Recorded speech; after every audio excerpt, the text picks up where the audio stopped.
सण, उत्सव, भक्ती, श्रद्धा अशा सर्व संस्कृतीचा मिलाप हा आपल्या देशामध्ये झालेला आहे. प्रत्येकजण आपापल्या श्रद्धेने आणि आपापल्या परीने भक्ती करतात, श्रद्धाही ठेवतात. अर्थातच यामधून एक सकारात्मक ऊर्जा मिळवण्याचं कामही केलं जातं आणि कुठंतरी अगदी कामातून थोडीशी उसंत आणि थोडंसं रिफ्रेश होण्यासाठीही अशा मग उत्सवांना, सणांना वेगळं महत्त्व आहे. नमस्कार, मी डी बनसोडे आणि आपण पाहत आहात सक्रिय न्यूज.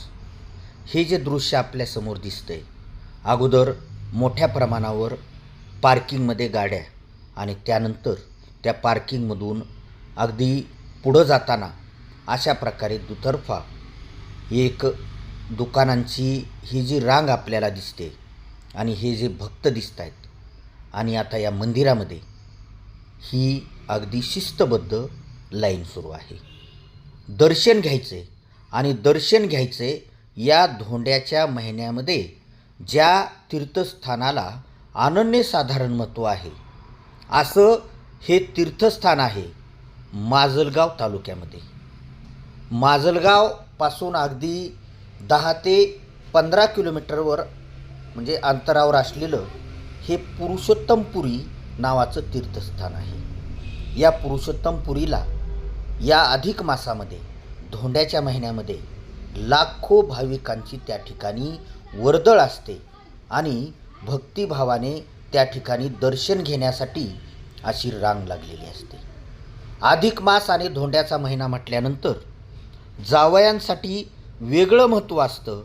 मात्र या आपल्या मराठवाड्यामध्ये असलेलं हे एकमेव अशा प्रकारचं हे मंदिर आहे, हे तीर्थस्थान आहे आणि त्या ठिकाणी अगदी आपल्या राज्यातूनच नव्हे तर बाहेर राज्यातूनही मोठ्या प्रमाणावर भाविक या ठिकाणी येतात.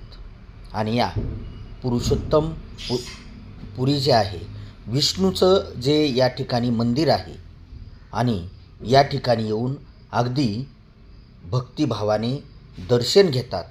आणि एवढंच नव्हे तर मंदिरामध्ये भक्तिभावाने दर्शन घेतल्यानंतर हे मंदिर जे आहे ते गोदावरी नदीच्या तीरावर वसलेलं आहे.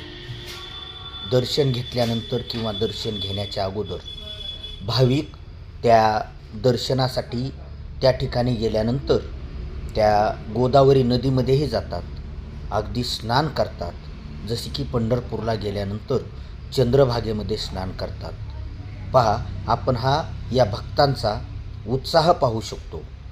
माजलगावपासून अगदी 15 किलोमीटर अंतरावर हे गाव आहे आणि त्या गावामध्ये हे तीर्थस्थान आहे. पिण्याच्या पाण्याची अगदी चांगल्या प्रकारे व्यवस्था त्या ठिकाणी केलेली आहे. मात्र रस्ता म्हणावा तेवढा आणखीन व्यवस्थित झालेला नाही. आता समोरचं दृश्य आपण पाहू शकता.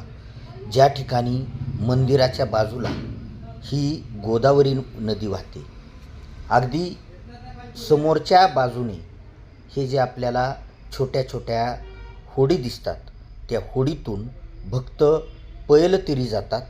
त्या ठिकाणीही पूजा अर्चना केली जाते आणि मग अशा प्रकारे एकतर या ठिकाणी आल्यानंतर या गोदावरीच्या पाण्यातून दुसऱ्या पलीकडे म्हणजे कडेला जाण्यासाठी या होडीमध्ये बसल्यानंतर एकतर पर्यटनाचाही आनंद मिळतो आणि भक्तीही होते.